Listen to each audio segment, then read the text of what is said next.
Happy Monday, everybody, and welcome into the Gramlich and McLean podcast, presented by Ingles, the official supermarket of Gramlich and McLean.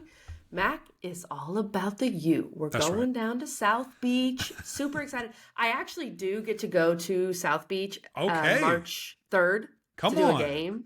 So I'm pretty excited. It's always a pleasure. It's always a pleasure. You just jet in. It's 75 degrees. It's beautiful. My hair does frizz up, but beyond that, it's always good to go to Miami. Can you treat yourself a little bit? Can Nick stay home from work like a little longer, or Sharon, or whoever's coming to town, and like you get some dinner, you relax in the 305, or no, you're in and out? Is that what you're gonna do?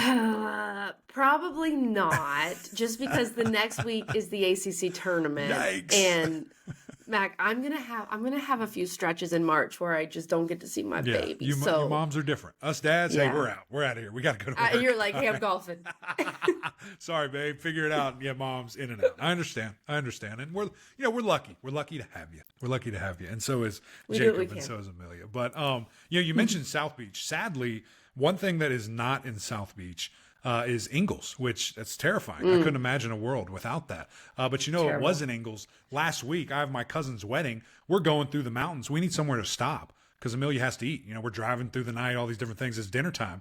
And lo and behold, I get to this exit. It was like exit 93 in Asheville. Boom, Ingles, right there. Boom. Starbucks, we go, have a great time, playing around, doing our thing. Ingles saved the day. All throughout the mountains, wherever you need it, Ingles is there for you. You guys saw last week, that's where we got our Valentines from, which, just saying, KG, I don't know. The people spoke what they said, but I don't know. We'll see.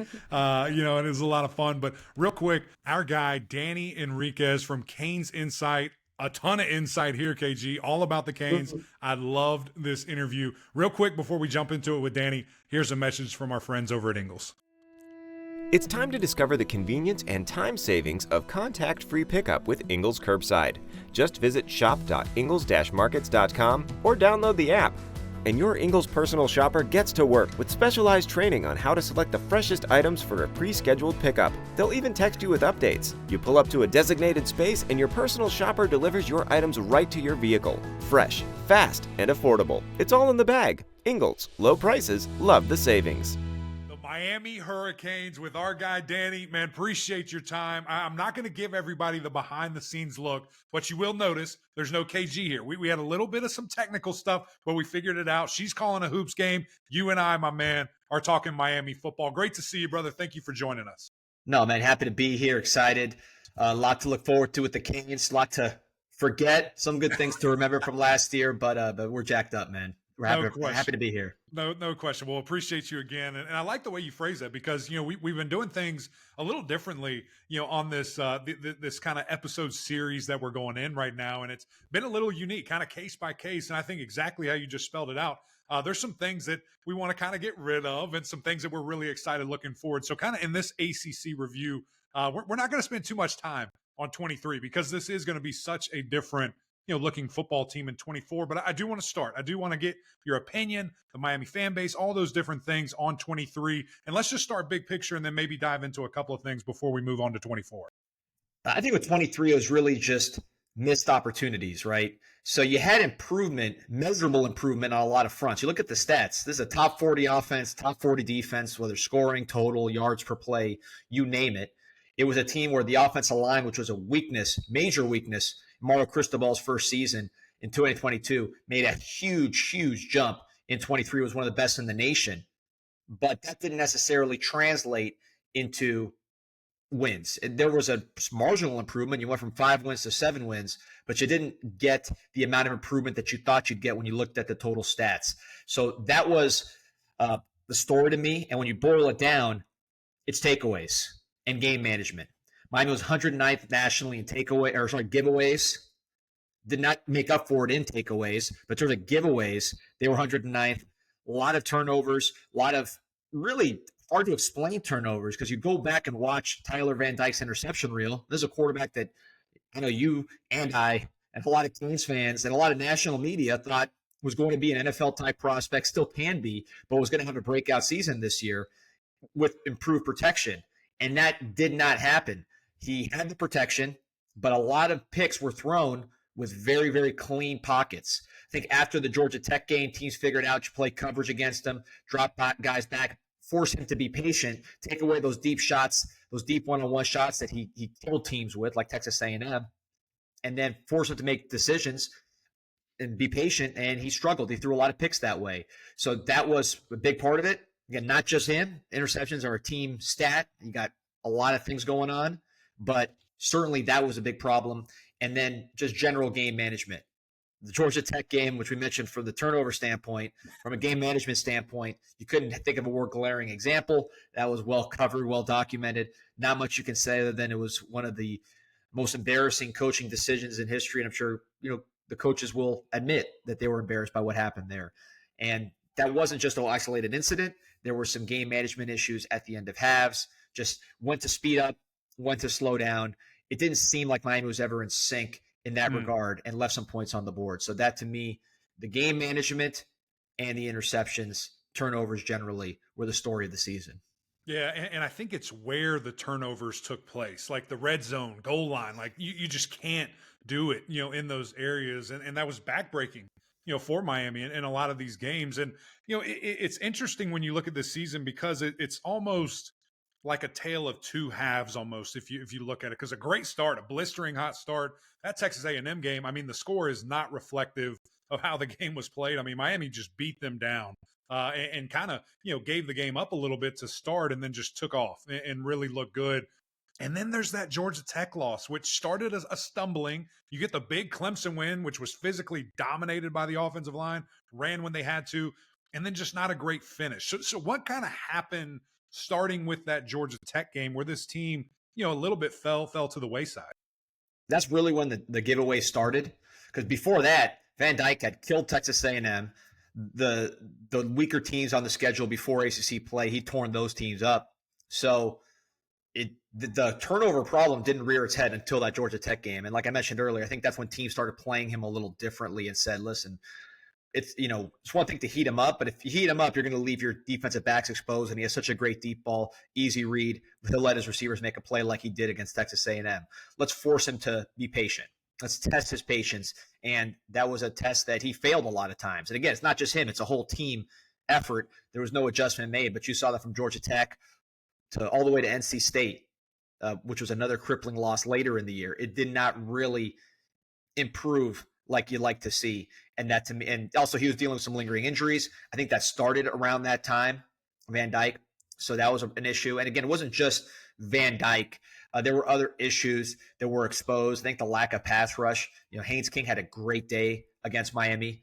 That last drive, forget the fumble, forget the bad decision not to kneel, forget all the turnovers. Miami really had the game won if they could just stop Georgia Tech from driving down the field in record time.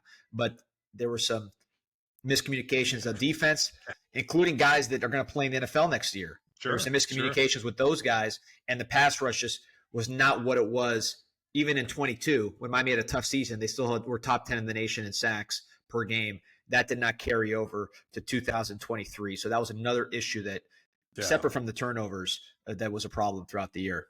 Right. And we'll address that because I think Miami addressed that in this offseason and the additions, not only in the transfer portal, but the way they recruited. We'll get to that in a minute. But I do kind of want to use this as a bit of a segue because the way that Miami finished the year in Boston College, I'm not going to look at the bowl game. Half the team played, half the team did whatever. Like, it is what it is. It was embarrassing. We can both agree to that. But I'm going to use Boston College as kind of the last game because that to me was the epitome of what Coach Cristobal and the staff want to be. Physically dominating in any weather, any environment, any day. I don't care that it's Friday after Thanksgiving. I don't care that we're going up to the cold all the way up to Boston from Miami. We're going to come and we're going to punch you in the mouth. And that's exactly what they did. To me, correct me if I'm wrong, that's indicative of who Coach Cristobal wants to be. Yeah, one thing I've noticed talking to coaches and people that work in football, separate from, us fans, is they put a lot of stock into just how it looks. It's like X's and O's and all these details and technique and all these things that we hear about. That's important, obviously, too. But sometimes you talk to a coach and they'll say, man, I knew we were going to lose getting off the bus. Just seeing how those guys looked compared to how our guys looked, I knew we were cooked. And it's that simple.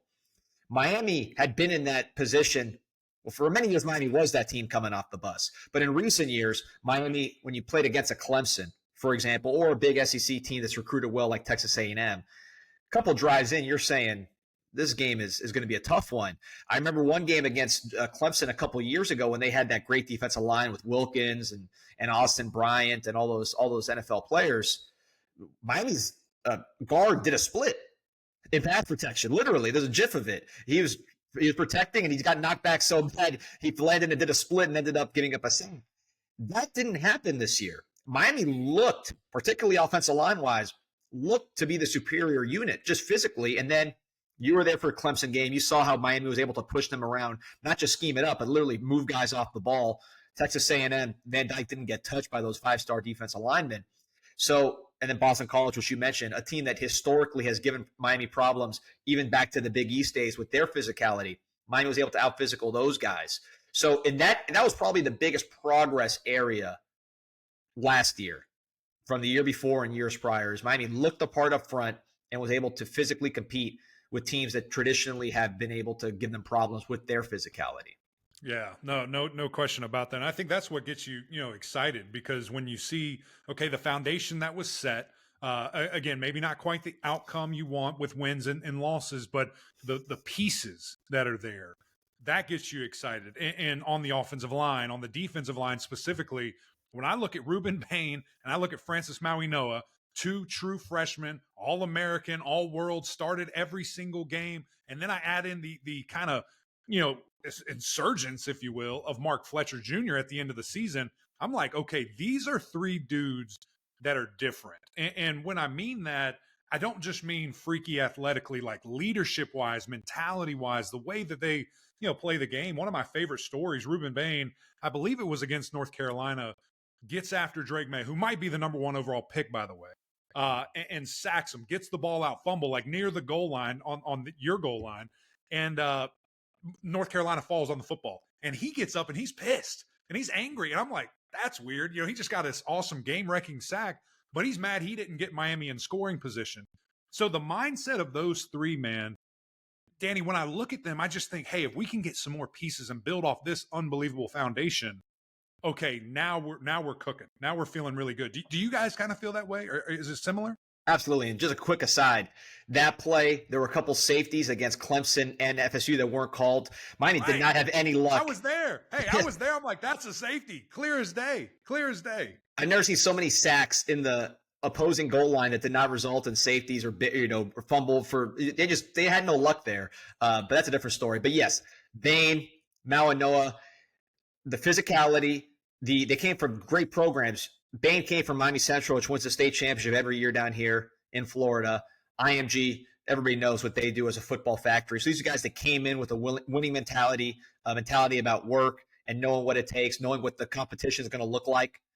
Bain actually played against IMG as a senior, had 3 sacks in that game. So he was pretty battle-tested on top of what he did in Dade County.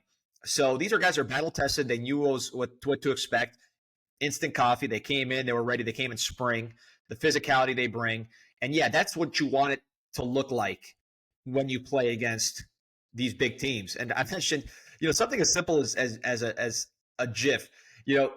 Miami was on the receiving end of a lot of those where you'd see clips circulating of Miami just completely getting ragdolled. And everybody wants to pounce on Miami because of past success, the size of the fan base, the way they talk. So when that happened, that would always go viral. Now, Ruben Payne throwing one of those Clemson tackles out of the club, that's going viral. Or Mauigoa. Remember that play where Mauigoa was pulling and down the field. Oh, yeah, my goodness. Yeah. So, again, it's a silly thing. You talk about like a clip going viral, but it's indicative of what you want it to look like, where Miami is now pushing teams around with these true freshmen physically. Yeah. And the swag and all that. It's not the dancing.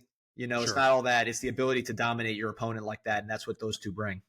Yeah, no, I don't think there's any doubt. And again, that's where you have to do it. And I feel like, yes, Miami, we've addressed the offensive line. We feel like that is now the strength, of the football team. When you see the size, you see the ability, now the cohesiveness. I think maybe just one, addition, maybe two that come along and get a play early.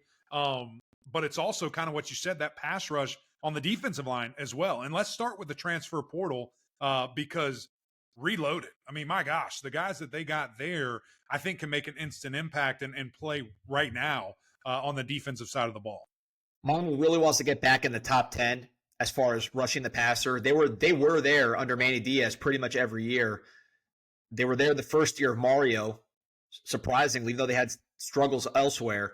Last year took a major step back. They want to get back to that top 10. So you add Elijah Alston out of Marshall, a guy who I saw Pro Football Focus just put out their list of the top transfer pass rushers according to their grades. He was number one with a bullet. You've seen some of the, just watching some of his games. I saw him against NC State. His spin move. He took a pick to the house and looked like a safety. He's not a 6'5", 260-pound defensive end. He's a smaller guy, more of a hybrid, but the athleticism pops. His motor, as from what I've seen on tape and talking to coaches, they feel very good about what he brings from an energy and juice standpoint. They think he could be a top 10 sack, a 10-plus sack guy. Sure. Another transfer who transferred 2 years ago, but is sort of an addition to this team, is Akeem Mesidor from West Virginia originally. Right. Was really good at West Virginia. Came in as an NFL prospect already. Was outstanding that first year. Again, Miami was top 10 in the nation in sacks that year. He got injured, so you didn't really at Texas A&M. You didn't really have him the whole year. So Ruben Bain was sort of a one-man show. We haven't seen Ruben Bain and Mesidor together, and both guys are very similar. They don't, again, not 6'6" long guys, but guys that are stout. You can play them inside on obvious passing downs. They have a lot of power. They have really strong hands, high motors. So you got, now instead of having one Ruben Bain, you kind of have two Ruben Bains. And then you also have Alston, who's a fastball out of the bullpen with his speed and athleticism. So that's a big improvement. And on the interior, you lose Branson Dean. You lose a Leonard Taylor, highly touted recruit, will be in the NFL. But you add C.J. Clark from NC State, who is somebody who I'm told, just talking to people around the program, they think is an NFL type. Maybe not a first round, but more of a mid-round kind of guy. He was a more of a nose at NC State with their great defenses. Right. But he has a lot of quickness, and he thinks in this defense where he can get more upfield, shoot gaps, play more of that three technique, the athleticism, it'll show more, and it'll help him, his stock, it'll help his production. And you still have the stoutness that allowed him to play nose. So you get that, but you also get a little more athleticism unlocked in this defense. Marley Cook from Middle Tennessee. You hear Middle Tennessee, you say, oh, not a big program. This is a guy that gave Miami fits 2 years ago. Right. A game Miami wants to forget, but they remember that performance. I mean, he was all over Miami's quarterbacks in that game. Not the biggest guy in the world, but very athletic. Definitely an interior pass rusher, another guy that graded real high on PFF. So I think with this defensive line for Miami, body type wise, it's not where you want it to be and what they're recruiting to. And we'll talk about the recruiting class, but they've recruited kind of those big, the body types that you see usually on the championship game, right? At the Alabamas and Georgias. They're getting more of those guys in recruiting. This defensive line, I think, is probably not there physically, but it could be very, very, very good in college in the ACC with the ability to rush the passer, interior, outside, all over the place. I think they have a lot of very good athletes and guys that know how to rush the passer.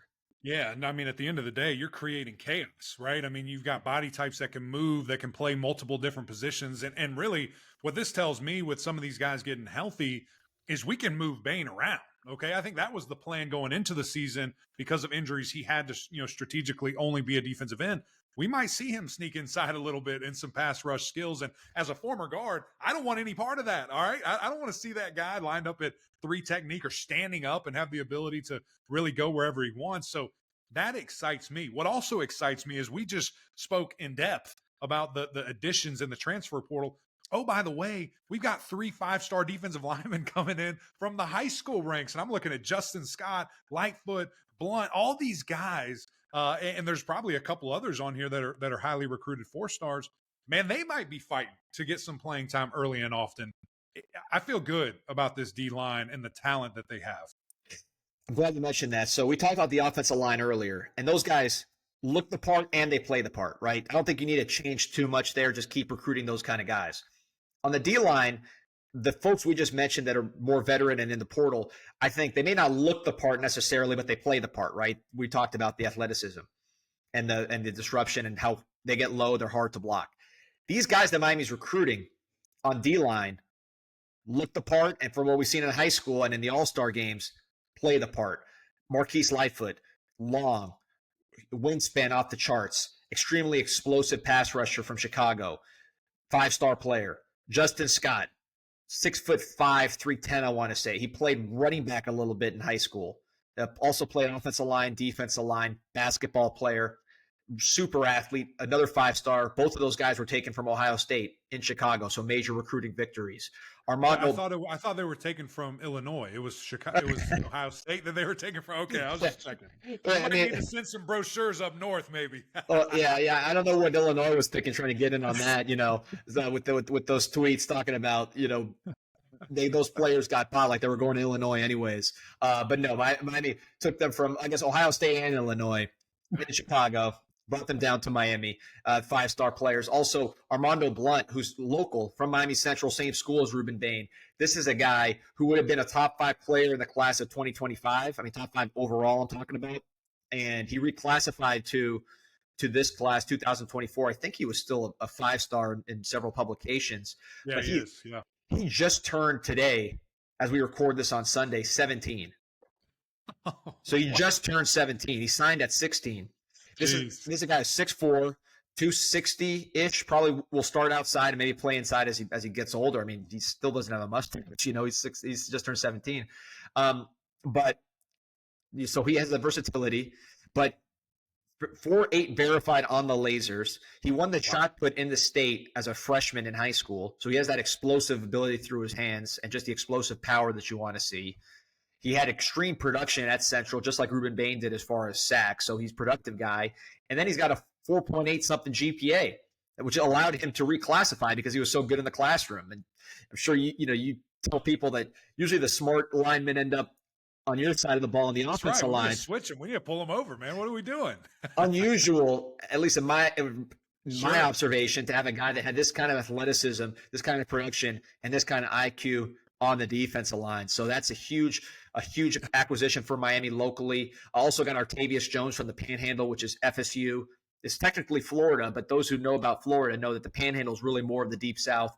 That's going to be FSU country, if anything, and then also SEC right there, Alabama right there, all those schools. So Miami was able to go in there, get Artavius Jones, a guy who's I think he's a state champion power lifter, also plays basketball like Justin Scott, plays offense, plays tight end. They throw him passes. So that versatility on top of being a big, legit 300-pound body type, that defensive line, you're an ACC guy, I'm an ACC guy. I've always felt that the difference between ACC and SEC is not quarterback, because you mentioned Drake May. I mean, ACC to me had better quarterbacks top to bottom than SEC the last few years, in my opinion. Yeah. But really, the defensive line has been the separator with the Georgias, with the Alabamas. When the ACC teams get a defensive line, like Clemson when they had their first rounders, like FSU when they had their first rounders, what happened? They won national championships. Yeah. So to me, that's the separator, and it starts in recruiting. There's development involved, but really look at the NFL All-Pro list. Aside from like an Aaron Donald, most of those guys were big-time recruits, right? Monsters. Right. Yeah, they're hard to find body type-wise, athleticism. It doesn't take a genius to scout some of these guys. When you see Justin Scott, 6'5", 310, running the ball for 40-yard touchdowns, this is some guy that's unique. So No question. You got to win those battles, and Miami's starting to win those battles. Yeah.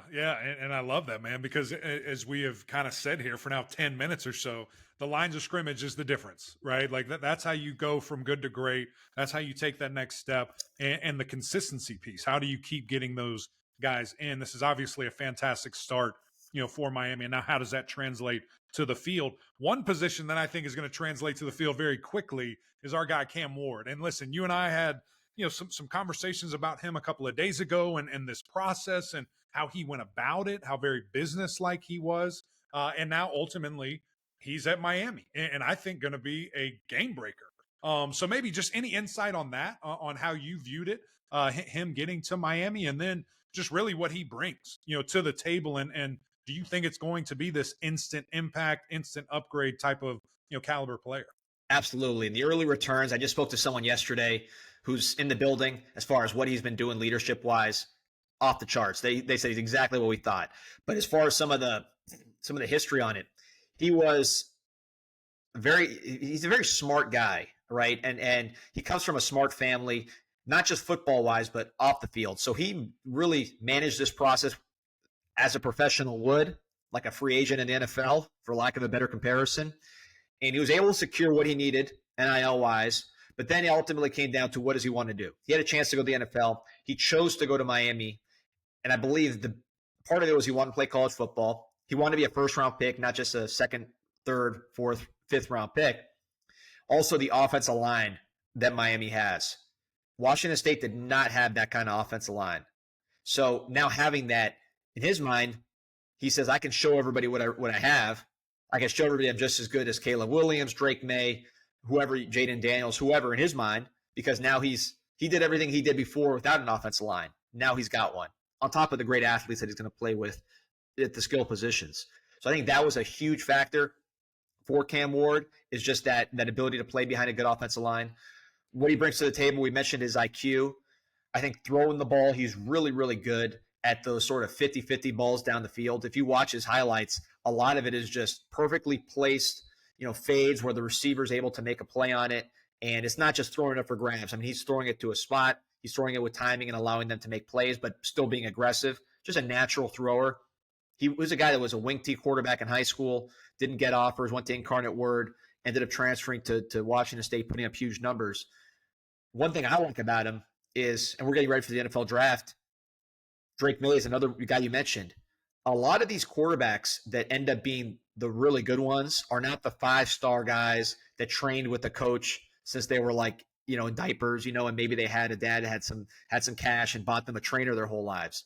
The guys that to me really are the top guys are guys that played multiple sports growing up and they competed. They had reps, competitive reps, not just training, but actually playing games and learning different movements, learning different ways to make decisions.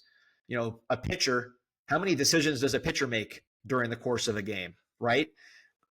Cam Ward was a basketball player, a point guard, one of the more prolific point guards in the history of his high school. So he's making a lot of decisions on the basketball court, like a Drake May, who's a basketball player, a Joe Burrow, Justin Herbert, a lot of these guys that maybe are not the 5 stars coming out of high school. May was, but some of these other guys were not as acclaimed. And then they get to the next level and they really show what they can do. I think he's in that category. How he'll do in the ACC, how he'll do in this offense, we'll see.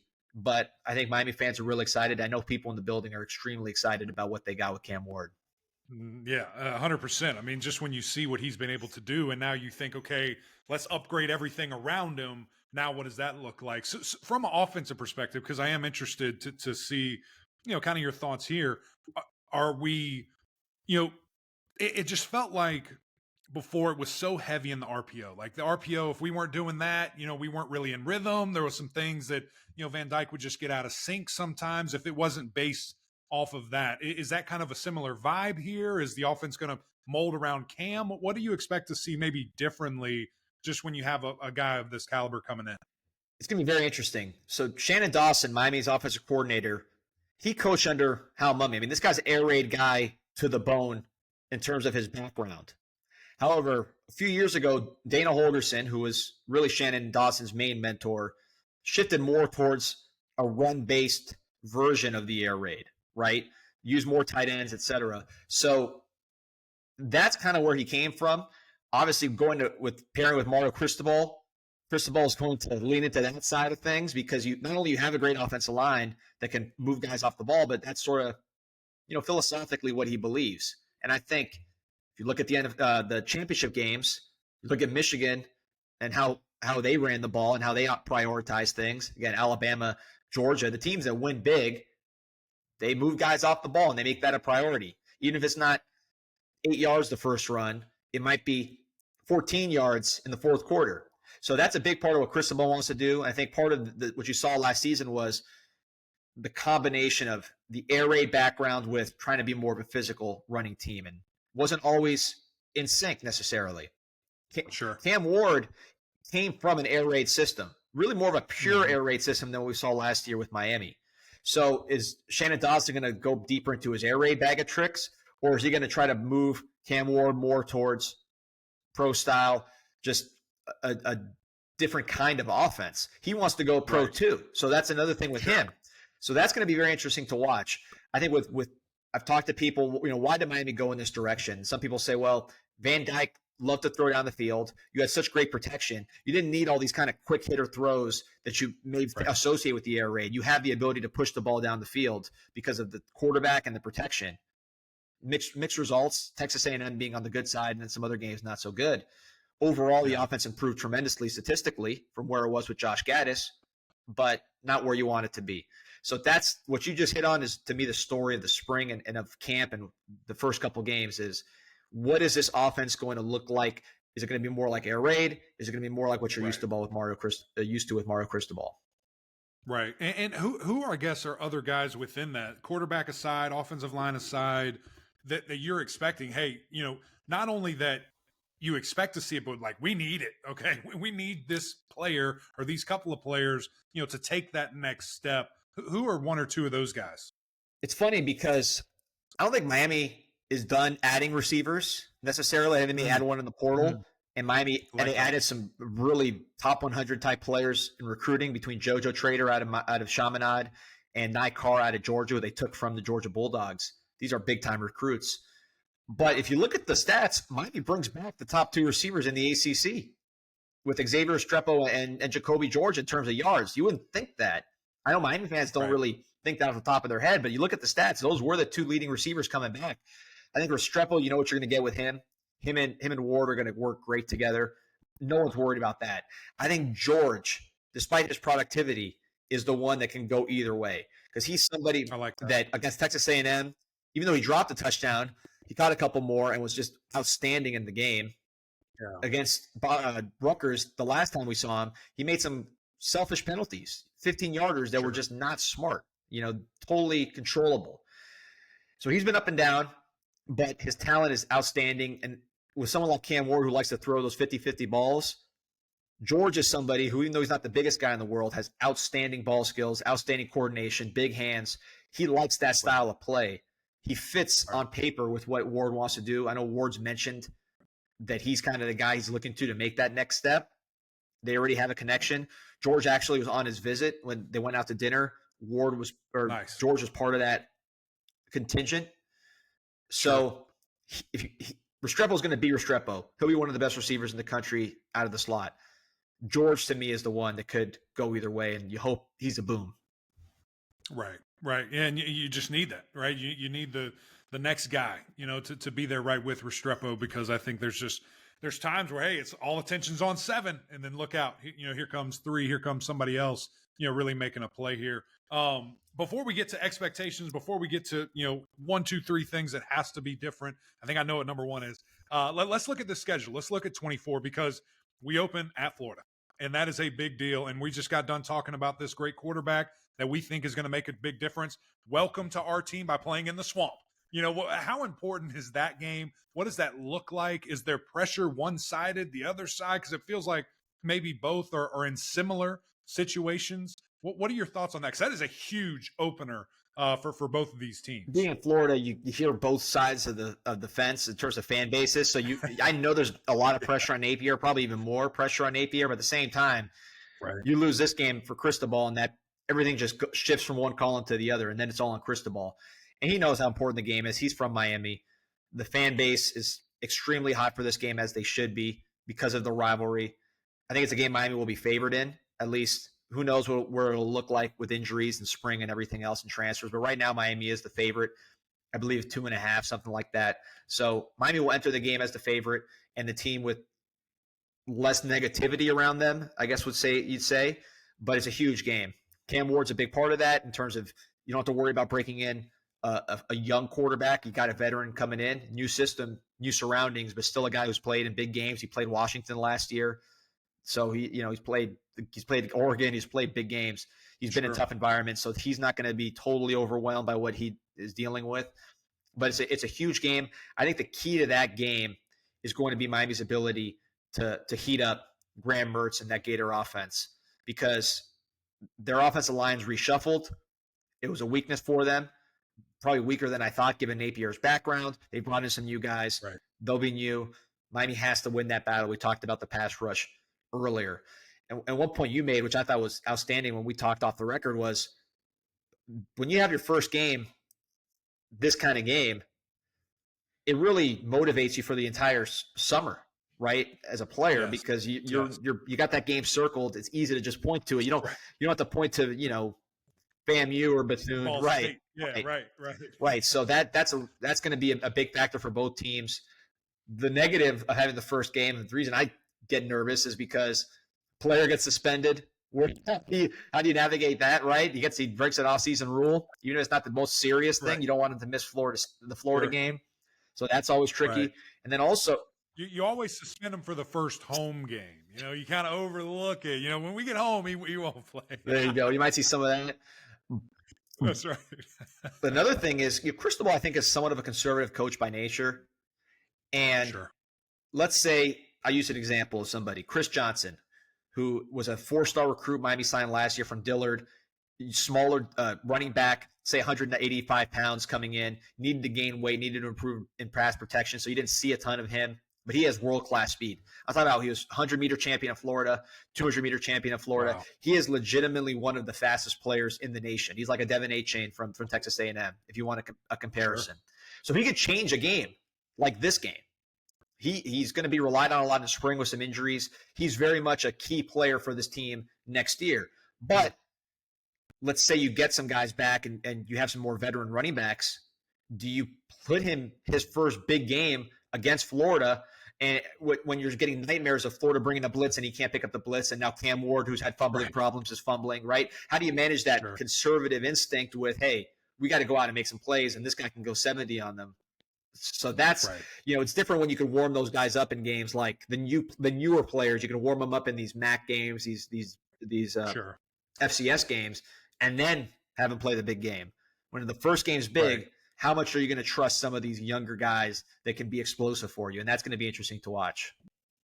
Yeah, you know what my answer to that is, Danny? If he can't pass block, don't put him in when we're throwing the ball, all right? That's what I'm doing. Oh, it's a tendency breaker. Well, there that tendency is 80 yards downfield. Have fun stopping it. Let's talk about the rest of the schedule real quick, because when I look at these ACC matchups, Virginia Tech, at Cal, at Louisville, Florida State, Duke, Georgia Tech, Wake Forest, Syracuse, not horrible, but obviously you have the two teams that were playing in the ACC championship. How do you feel about the new landscape that we're in, having to go all the way to California for a conference game, and just kind of the shakeout that Miami got with these ACC foes? Yeah, I'm going to be able to expense it a vacation to California, which that was not in the cards in the past. But yeah, it's going to be fun. It's going to be interesting, the travel and everything else. But I think ultimately this schedule is a lot lighter than last year. You had Clemson, which, look, Clemson was down, but Clemson is Clemson. They brought some really great athletes down here. Florida State, on paper, is not going to be what they were this past season. You don't know that, but that's what the expectations are. Florida is not expected to be what you typically expect from a Florida team. Texas A&M, I guess they were ultimately disappointing, but certainly in the beginning of the season with all those talented guys super motivated, that's not an easy game. Plus they had their quarterback in that game, Connor Weigman, who was really an outstanding quarterback, knocked him out of the game really for the season in that game, but you got to deal with him. So big way of saying the schedule should be easier on paper. Sure. It'll be interesting to see some of those travel issues with these West Coast type teams, but ultimately I think I'd rather go to Cal than deal with Clemson and all those guys at home. Sure. Plus you get is there a team? You get Florida State at home as well. Right, exactly. And is there a team outside of the two Florida schools, because I know that's a different beast in itself, but just looking at the ACC, is there a team that you're like, that might give us a little fit, right here that either maybe some people aren't thinking about, or just historically, that it's always just a tough game for whatever reason?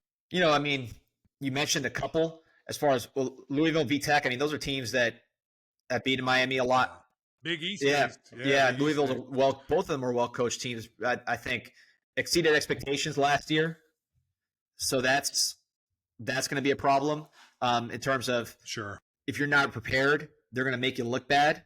So those really any game. I mean, Miami lost to some in the last few years. Miami's lost to some teams that aren't the most talented teams in the world. You're right. I like the answer. I like the truth. It's going to come down to how they play. Ultimately, with the way their talent has reloaded, I think they can beat any team in the country. Sure. On a good day if Cam Ward's cooking, and they could also Right. lose to a lot of teams. I mean, it's going to be Miami's probably one of the Yeah. teams with the biggest spread, I would say, as far as who they can Sure. beat and who they could lose to, Yeah. just based on what they've shown. Yeah. So earlier, like right before we got on, I saw something that had them at 9.5 wins. Are you with that? Are you above it? You've taken the over? You leaning the under? Think it's just right? How do you feel about it? I thought it was a little high. Just because there's some unknowns that I just need to see Cam. I need to see him cook and what he's going to look like. I want to see spring, right? So spring, I'll have a better idea. Even though it's Yeah. Kane on Kane, just certain positions have a better feel. The portal, I don't think is done. I think wide receiver, running back, I think you could see additions at both of those positions. And then the portal's a weird thing because you have a plan, but then someone you don't expect with some tie to your program comes free, and you go after him, and now the plan totally changes. So there's still some moving parts. It is a little high. I think that shows a lot of confidence in Cam Ward. I think Miami analytically grades out higher than they might on the record. Sure. I believe the ESPN analytics had them like 23rd or something like that, based on just what they've done on both sides of the ball, and also the special teams, which we haven't talked about. Miami really should have one of the better special teams units in the country. Their kicker is as good as it gets, probably an NFL guy, Andres Borregales. Right. Their punter, Dylan Joyce, made a lot of freshman All-America lists, just kind of the latest Australian punter to come over. He did really well. So Miami, on paper, you go, okay, they have a good quarterback. We know he's good. They have a good offensive line. They recruit a good skill position. They have a defensive line that's been productive in the past. A lot of veterans with sack production. For instance, Malinois, the linebacker, not to be confused with the offensive lineman we were talking about earlier, his brother, he's probably going to be preseason first team All ACC or in that conversation, right? Yeah. You brought in a starting safety from Washington, they just went to the national championship game. So you have some experience at safety. That's probably going to be a position to watch because you lose Cam Kitchens and James Williams to the NFL draft. Corner, you have Daryl Porter, who's going to be one of the better corners in the ACC based on his production last year. Damari Brown, a big recruit. Right. Jadis Richard, another really athletic guy who they both played very well against Florida State and their big receivers last year. So you have talent when you look at – it's not like there's a glaring hole, except for the fact that this team has not – and I hate to say this it's such a cliche, but when you hear people that actually play the game and coach the game say it, it's a real thing, which is they got to learn to win. They have to learn to win. And, I'm flipping on you, because I'm curious about this because, I never played anywhere near this level. Sure. What does that mean to learn to win?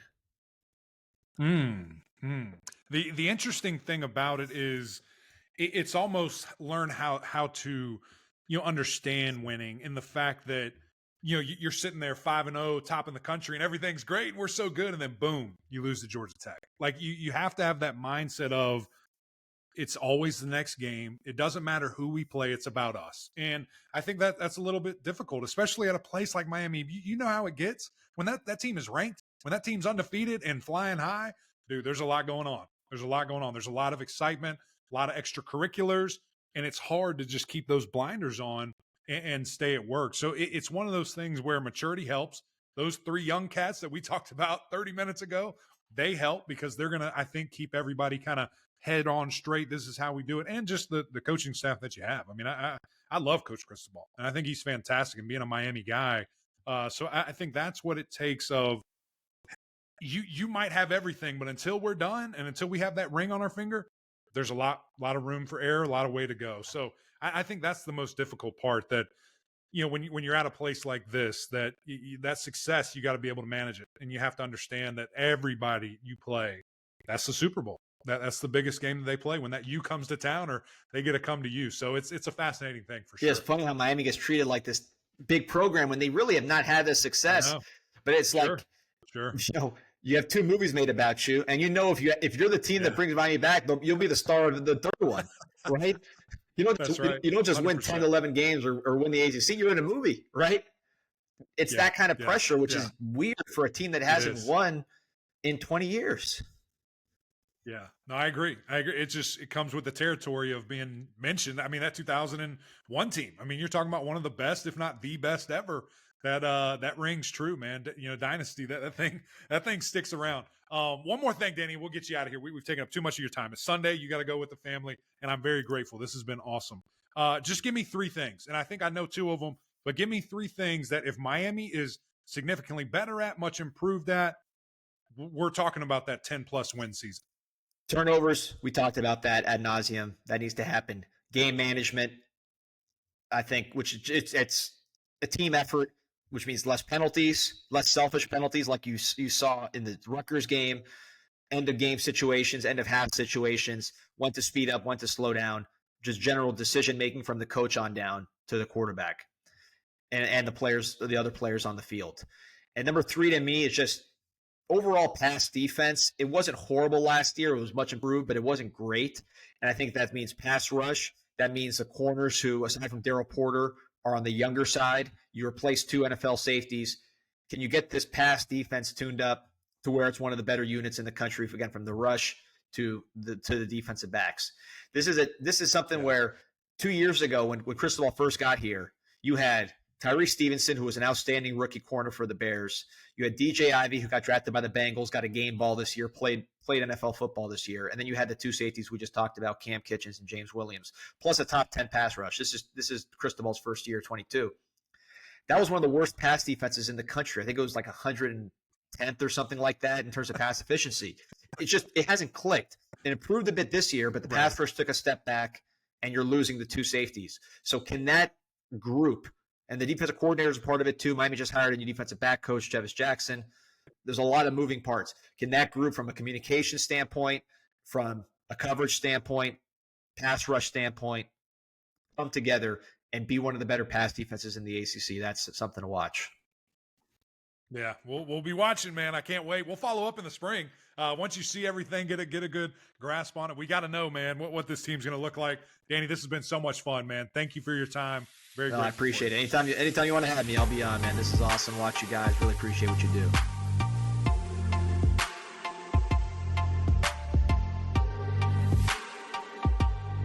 Thanks again to Danny for joining us. Check out canesinsight.com. Follow them on Twitter.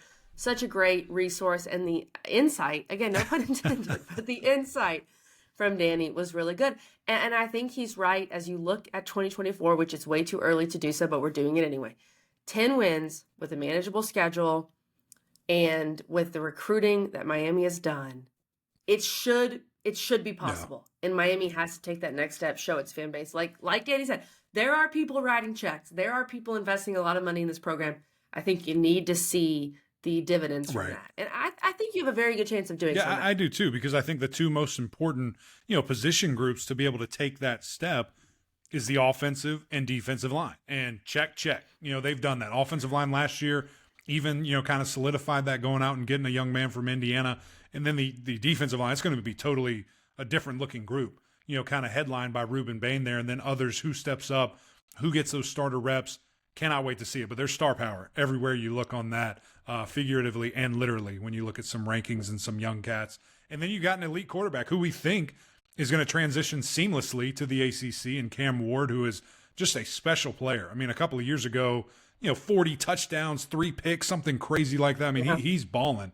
I know that was a little bit different level of football, but he can spin it and makes really good decisions. So excited to see what that looks like, KG. Excited to see where the Canes can go, because as we know, college football is better with Miami being good. So I'm excited to see it. We appreciate you guys tuning in, appreciate all your support, but we need even more. We need you to come over here to subscribe to the YouTube channel.